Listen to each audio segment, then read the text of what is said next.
watching Reggae Entertainment Lifestyle, and we're about to have a real artistry interview with African Symbol. How you do? I'm fine. It's a pleasure to be here. Happy to have you. Thank you. You know, I'm about to have a conversation with somebody that I consider a true legend in the music. And we're going to talk about reggae music today. No, yeah. So, if you could think back about the first time you got involved in music, when would that be? Well, my first time getting involved with music, well, my mother used to have a grocery store.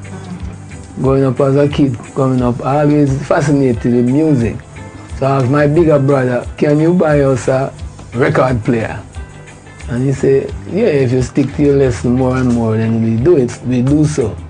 And then down to the Christmas holiday at that time, he bought us a record player. So we started to buy vinyl from the record shop. Playing to my mother grocery and a kind of attract customer to the business place. Wow. That's from that time. If you could count that in years, how far back was that in terms of year, from then till now? Well over? Many years. At that time I was about 14, 15. Wow. So from such a young age you had an interest, you had a love right, for the music. For the music.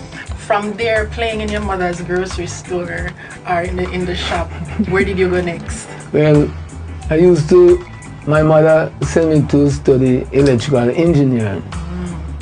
At that time, when I started to do engineering, I put some funds together and set up a little sound system. It was consist of about 4 boxes. In those times, there were like boxes. At that time they didn't have plyboard. They have some box they call bagasse board. Bagasse board is a board that if rain fall and touch it, then it just swell. Fall apart. Yeah, fall apart. Yes. And that's what you had to use at that time? At that time. Every sound system people used to use that. Then finished engineering, Mama sent me to do another interview. They needed an electrician at the airport. That was Montego Bay airport at the time. And the department was Civil Aviation Department, run by the government.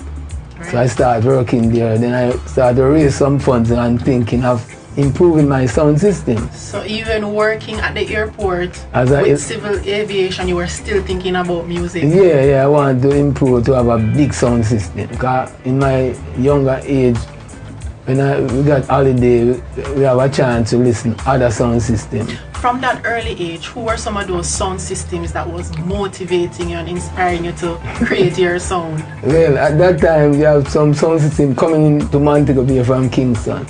You have King Attorney, and you have Tipatone. My God. That was the sound system. Yeah, that's where Big Youth come out of. All right, so. And then, in those early days, I always think that I want to have a sound system to compete with those other sound systems. Because in Montego Bay, you used to have a sound named Twilight. And when they come to Montego Bay, they play a lot of dub plate and probably have more connection than this country sound. So they would feel like they win and hey, and then we're there. So in my brain and my head, I want to have a sound system to knock down back those sounds. Did you eventually get that sound system that could stand up against all of those persons that inspire you? Yes. What was that feel? What was the journey like, and what was that feeling like? Well, it was nice that I complete that journey. But before that, when I have that little small sound system working at the airport, I was tired of going out with sound system, and sometimes you're bringing the boxes to play at a little event. The box is shelling off because rain touch it, and you understand. So at the airport, we used to have some standby generator. And standby generator consists of a lot of oil changing. You know, 45 gallon drums, right? Yes. Right, so in our maintenance yard, there's a lot of them thrown down in the places. And then I said to my manager, can I get some of these drums? They say yes, and they don't need them because most of the workers them don't need them. So I take about 8 of them, put one drum on the other and weld it on and cut out the speaker space in the first drum and then the other drum. So we have a drum pan sound then. Drum pan? Right, so you hear them talk about drum pan sound, you know them lyrics, and me them talking, my sound.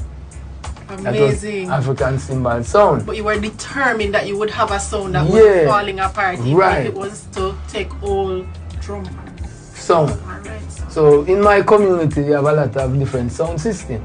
So a lot of time, especially holiday time, I want to compete with them. Like we have an event together. But they always tell me that they have other assignments. People book them, blah, blah, blah. But I understand from some of my friends that no, they don't have no event. They just don't want to play that jump and song. Oh, they didn't think you were good enough to play with them. Jump and song. How did you prove them wrong? No, what happened now, I used to cut dub plate in Kingston from King Tubby. Ah. So I go to King Tubby one week, it was a holiday, and I said, cut some dub plate. And then I said to Toby, you know, I want to keep a session in Montego Bay, but I want to play with some other sound system. But them said they don't want to play my sound. And Toby said, but them don't want to play no jump and sound. So we kind of feel embarrassed that way there. And then I say, all right, go and close on the jump and sound. So we close on the jump and sound. And then after close on the jump and sound, after a while, the guy that make speaker box come to me and say, you know, some different boards come into the system. And he said, what they mean? He said, ply board. And he bring me down the hardware and we just buy, then come in some pallets, like all 15 one and stuff. So I buy about 4. And I give the cabinet guy to make it, and out of that we get about 65 to 70 boxes. 65 to 70 box. Speaker box, double 18. So one box you can have 2 speakers. Some South African songs, when you make 60 odd bucks, for a number of sound man? No, for myself. For yourself? Yeah. Your sound when you make? Have 60 odd bucks? 60 odd bucks at the time. No, they couldn't talk to you. Right, so, me have a revenge. I want to kill them sound system there. Make sure. To fight against my sound. 60 odd. Yeah.